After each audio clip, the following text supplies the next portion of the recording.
Bonjour à tous, je suis avec vous aujourd'hui pour vous parler d'un film qui me tient énormément à cœur, qui s'appelle The Unthinkable et qui est mis en scène par un collectif de metteurs en scène qui s'appelle Crazy Pictures et qui est une énorme claque. Alors avant toute chose, si vous n'avez pas encore vu de trailer, d'images, de photos, évitez tout simplement. N'y allez pas, un parce que les affiches sont super moches, deux parce que même si les trailers ne spoilent pas, franchement, si vous pouvez le découvrir en n'ayant aucune image en tête, c'est encore mieux. Comment est-ce qu'on a découvert The Unthinkable?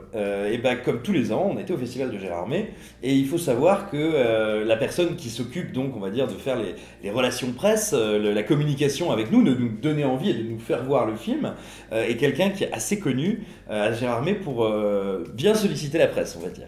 C'est-à-dire qu'on reçoit régulièrement des textos de lui nous disant « Hey, je sais que tu as 15 films à voir aujourd'hui, mais regarde celui-là, ce serait vraiment bien. » Et là, pour le coup, je pense qu'on ne l'avait jamais vu aussi excité. Et résultat, il avait bien raison d'être motivé parce que, je vais vous dire moi ce qui m'est arrivé, pendant les 30 premières minutes, j'ai trouvé le début du film assez excellent, vraiment très très bien foutu, mais je me demandais vraiment où on allait, parce qu'on était pour moi dans un drame romantique, dans un mélodrame, mais comme il y en a plein, et ce que je crains pas du reste. Mais du coup je me dis, tiens, mais pourquoi est-ce que c'est là? Pourquoi est-ce que c'était au pif? Pourquoi est-ce que c'est à Gérardmer? Pourquoi est-ce que c'est un film de genre? Et puis, au fur et à mesure que ce mélodrame avance, il y a des petites pistes, il y a des petits événements qui émaillent tout ça, qui nous laissent comprendre que ça va peut-être un peu partir en cacahuète. C'est Michael Bay sous stéroïdes, quoi. Et en même temps, vous êtes pas loin d'un espèce de truc entre Lars von Trier et Bergman. Enfin, il y a énormément d'influences différentes. Il y a une puissance de l'émotion et des sentiments dans le film, moi, qui m'a franchement soufflé. Et ce qui est fascinant, voilà, c'est qu'on est entre le drame, le mélodrame,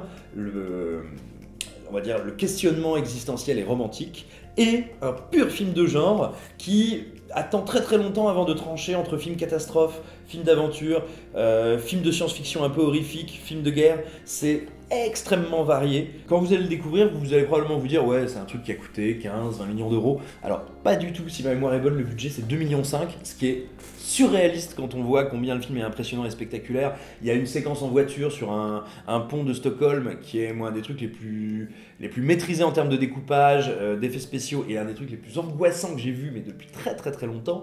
Il y a des séquences d'action qui sont juste dantesques, démentes. Il y a, on pourrait dire, une version supra-hardcore de Maman j'ai raté l'avion, dont vous allez vous rappeler un petit bout de temps, je pense. Alors, comment est-ce qu'ils ont fait? Il se trouve que Crazy Pictures, c'est quand même un sacré collectif de démerdards. Alors, ils ont fait un petit peu même un bon gros crowdfunding avant de trouver des prods qui rentrent dans l'arène, mais surtout, c'est des gens qui ont réalisé, à mes yeux, un des mélanges les plus réussis de ces dernières années, de techniques vraiment old school, vraiment à l'ancienne, et à l'inverse de techniques numériques très contemporaines. C'est-à-dire que, encore une fois, je vais rien vous dévoiler, mais le truc le plus bête du monde, à un moment, il y a un truc qui explose.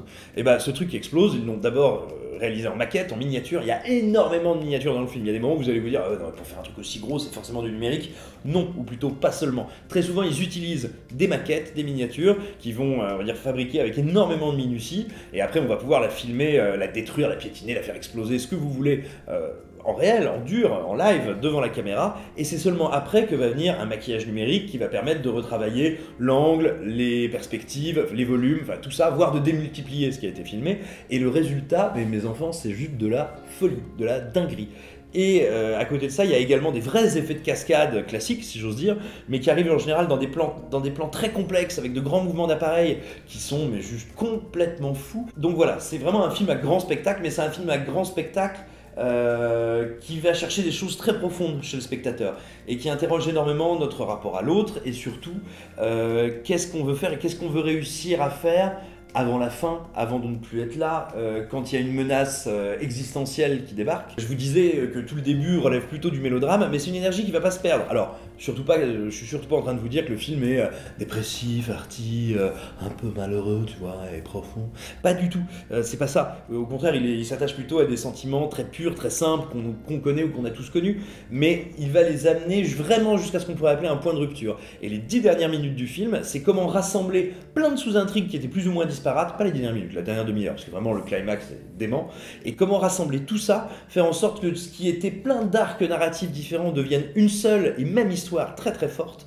Et à ce moment-là, le film va faire un choix d'aller vraiment et dans le grand spectacle et vraiment dans l'onirique. c'est un truc qu'on mélange assez rarement. Enfin, vous voyez, en gros, je vais faire un schéma extrêmement fin et subtil.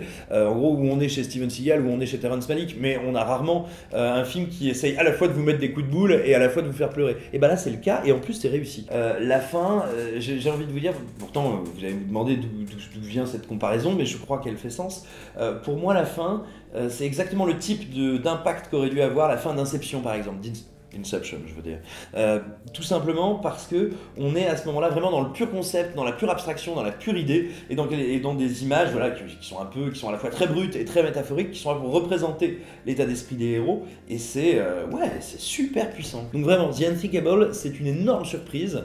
Il faut pas le louper, il faut le regarder. Alors je sais, il y en a qui vont dire, ne sort pas au cinéma. Ben oui, mais en même temps, si on regarde un petit peu, exploiter un film aussi mutant, aussi polymorphe que ça, un film suédois qui plus est, l'exploiter aujourd'hui sur le grand écran en France, dans le réseau d'exploitants français, c'est prendre le risque que le film soit sur très peu d'écran, qu'il soit difficilement visible, donc qui se gaufre. Et donc vraiment, il a au contraire la chance, je pense, d'avoir une assez belle sortie en physique, en DVD, en Blu-ray et en e-cinéma. Franchement, mais ruez-vous dessus, achetez une arme, braquez-la sur la tempe de votre meilleur ami qui a un super home cinéma, obligez-le à le regarder, et regardez-le avec lui, parce que sinon c'est dommage. Et vraiment, vraiment, vraiment, vraiment énorme claque. Moi, je suis très, très amoureux de ce film. J'espère qu'il va vous plaire. Et puis surtout, j'espère, parce que nous arrivons à la fin de cette vidéo, que cette vidéo vous a plu, que vous avez envie de la partager, que vous aurez envie de nous lâcher de gentils commentaires, ou de très méchants, n'hésitez pas à insulter ma maman. Et également, que vous avez envie de discuter du film, parce que bien sûr, vous allez le regarder. Voilà, à bientôt, on vous fait des gros bisous.